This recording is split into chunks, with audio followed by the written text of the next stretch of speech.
안녕하세요. 임용환입니다. 조선국왕 이야기 시리즈 제3편. 오늘은 조선 최고의 정치 천재 태종을 만나보겠습니다.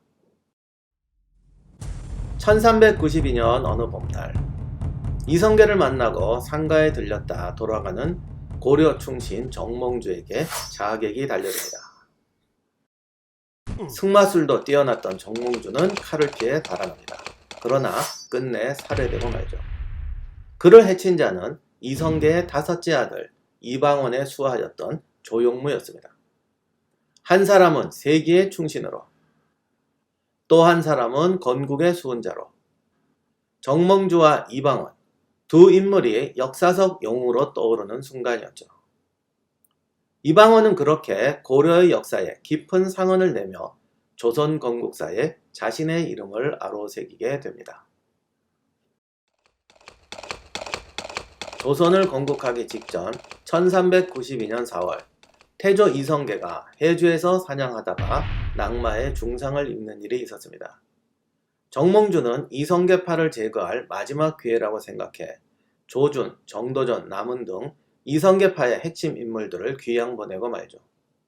하지만 불행하게도 이성계는 정몽주의 바램만큼 중상이 아니었습니다. 그는 급히 귀양해 개경에 자신의 집으로 돌아옵니다. 결국 정몽주는 혁명파 제거에 실패했을 뿐만 아니라 도리어 그들의 분노만 사고 많은 사면초가의 신세가 되고 맙니다. 그렇다고 이성계가 대권을 앞둔 중차대한 시점에서 함께 종군한 정몽주를 대상으로 안가품을 벌일 인물은 아니었습니다. 하지만 야심으로 똘똘 뭉친 아들 이방원은 달랐죠. 방원은 아버지에게 정몽주를 살해하자고 강력하게 주장합니다. 하지만 태조도 강력하게 허락하지 않죠. 문제는 그렇다고 물러설 이방원도 아니었다는 겁니다. 방원은 자신의 신복 조용무를 지켜 아버지를 만나고 돌아오는 정몽주를 살해하고 맙니다. 하지만 이날 그의 실수는 돌이킬 수 없는 비극의 소용돌이로 자신을 몰아넣고 맙니다. 정몽주의 살해로 방원은 태조의 눈밖에 나게 되고 세자에 책봉되지 못하는 결과를 낳게 됩니다. 하지만 세자 책봉에 실패한 이방원은 두 번의 왕자의 난을 통해 끝내 왕위에 오릅니다. 1차 왕자의 난은 2편 정정편에서 알아봤듯이 1398년 태조 7년 이방원의 주도하에 벌어진 난으로 이 사건으로 정종이 왕위에 오릅니다. 2차 왕자의 난은 1400년 정종 2년 이방원의 바로 위의 형인 이방간이 왕위에 대한 욕심으로 일으킨 반란입니다. 이때 이방원이 시가전까지 벌이면서 이방간의 세력을 격퇴하고 정종의 양위를 받아 왕위에 오릅니다. 태조의 역성혁명과 두 번의 왕자의 난, 몇 번의 정치적 격변을 통해 태종 이방원은 그야말로 굉장한 능력을 보여줍니다. 어떤 능력이냐? 바로 정치적 능력이죠. 태종은 태조의 아들 중 첫 번째로 과거에 급제한 문관 출신이었습니다. 학식과 문장력이 보통 문관 이상이었죠.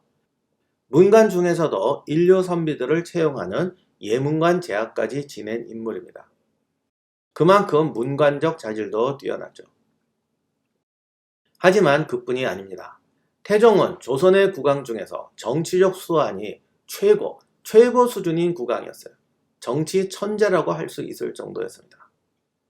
그렇다면 정치적 수완이란 뭘까요? 음모를 조작하고 신하들을 이용하는 것도 정치적 수완일 수 있죠.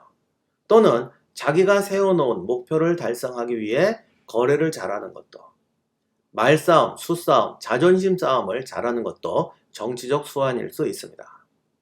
그렇다면 태종은 이 중에 뭘 잘했던 걸까? 한마디로 말하면 다 잘합니다. 이게 절대 말처럼 쉬운 일이 아닙니다. 보통 거시적인 생각을 잘하는 사람은 수단이나 요령이나 사람 다루는 재주, 이런 디테일에 약하죠. 반대로 요령이나 잔재주가 많은 사람은 거시적인 사고가 약하기 쉽습니다. 그런데 태종은 이 둘 모두에 능했습니다. 여기에 더해서 실전에 딱 부딪혔을 때 실천에 옮기는 타이밍, 이런 것도 남다르게 정확합니다. 한마디로 태종은 멀리 내다보며 거시적인 결정을 해야 할 때와 망설이지 않고 실행해야 할 때를 정확히 빠르게 판단하고 신속하게 실행에 옮기는 능력이 있었습니다. 하지만 아버지를 몰아내고 왕이 되었다는 사실은 그의 정치 인생에서 크나큰 오점으로 작용할 수밖에 없었는데요. 그럼에도 불구하고 태종이 조선에서 훌륭한 왕으로 꼽히는 가장 중요한 이유는 바로 이런 점 때문이 아닐까 싶습니다. 바로 자신에게 주어진 국가체제 정비에 대한 사명감. 즉, 조국이 처한 상황에서 내가 해내야만 하는 일이 있다. 이 결정하기도 실천하기도 어려운 일을 그는 결정하고 실천해냅니다. 냉혹한 권력자의 이미지로 잘 알려져 있지만 사실 태종은 조선의 국가체제 정비에 있어서 아주 중요한 역할을 할 인물이기도 합니다. 관직체제 정비, 사병 혁파, 토지 측량, 노비소송 정리, 불교 정비, 군현제 정비, 호패법 실시 등 조선의 많은 제도가 태종 때 확립이 됩니다. 그런데 여기서 많은 분들이 잘못 생각하고 계신 부분이 있습니다. 바로 1차 왕자의 난에서 그가 제거한 정도전과의 관계입니다. 일반적으로 태종이 정도전을 제거한 것은 왕권과 신권의 대립 때문이었다고 알려져 있는데요. 이것은 명백히 잘못 알려진 내용입니다. 물론 왕과 신하 사이에서 왕권과 신권의 대립은 있습니다. 그것도 아주 일상적으로 벌어지죠. 정도전이 법전인 경제육전을 편찬하고 국가체제 수립을 할 때 왕권과 신권의 권력을 두고 대립이 발생하는 갈등이 있었을 수도 있습니다. 그러나 이것은 어디까지나 패권 싸움이 아니라 국가체제 운영에 대한 양자 간의 역할 분담의 논쟁이었을 뿐입니다. 그렇다면 이방원과 정도전, 정도전과 이방원의 진짜 논쟁은 무엇이었을까요? 이들이 꿈꾼 세상은 어떻게 달랐을까요? 간단히 말하면 정도전의 이상, 그리고 이방원의 현실의 대립입니다. 정도전이 높이 평가되는 이유도 바로 이 둘 간의 대립에서 비롯되었다고 봐도 과언이 아니죠. 정도전은 국가의 기틀을 처음 만들었지만 그것들이 실현되어 가는 모습은 보지 못했습니다. 태종은 실제로 그것을 정비했기 때문에 점점 현실적인 제도를 도입하게 되죠. 이 때문에 정도전의 업적이 더 이상적으로 보이고 그러니까 더 정의로워 보이는 것도 어쩌면 당연할지도 모르겠습니다. 그렇다면 정도전이 죽지 않고 살았다면 그가 만든 제도는 그대로 이상적으로 실현될 수 있었을까? 예를 들면 정도전이 계획한 과거 제도는 그냥 들어도 참 공명정대한 세상을 위한 멋진 제도처럼 보여집니다. 사람들은 이렇게 생각하죠. 야, 정도전이 살아서 그대로 했더라면 아무런 문제도 없었을 텐데. 그런데 실제로는 정도전이 생존해서 그 제도를 실현했다고 하더라도 기대했던 결과를 만들어내거나 아무런 문제없는 이상적인 운영을 하기는 힘들었을 거라는 겁니다. 그렇다면 실제로 통치를 했던 태종은 어땠을까? 태종은 정도전의 기틀을 더욱 현실적으로 바꿉니다. 그렇다고 해서 정도전의 제도적 기틀을 모두 거부하거나 버린 것은 절대 아닙니다. 실제로 1차 왕자의 난이 일어났을 때 정도전은 죽였지만 정도전과 함께 경제육전을 만든 조주는 처음부터 살려둘 계획을 세웁니다. 그리고 끝끝내 그를 설득해서 자기 편으로 만들고 영의정이라는 고위 관직에 올려서 그를 참모로 활용합니다. 이것이 의미하는 바는 뭘까요? 정도전의 이상론을 무시하지는 않겠다. 일부는 계승하겠다는 의지의 표현이었습니다. 이상과 현실은 어느 정도 타협을 할 수밖에 없죠. 또 이 타협하는 과정에서 권력욕, 개인의 사리사욕이 들어갈 수밖에 없습니다. 그러나 설사 순수한 제도개혁이 이루어진다고 하더라도 그 실행 방안을 두고 보수파, 절충파, 급진파의 입장 차이가 생기기 마련이죠.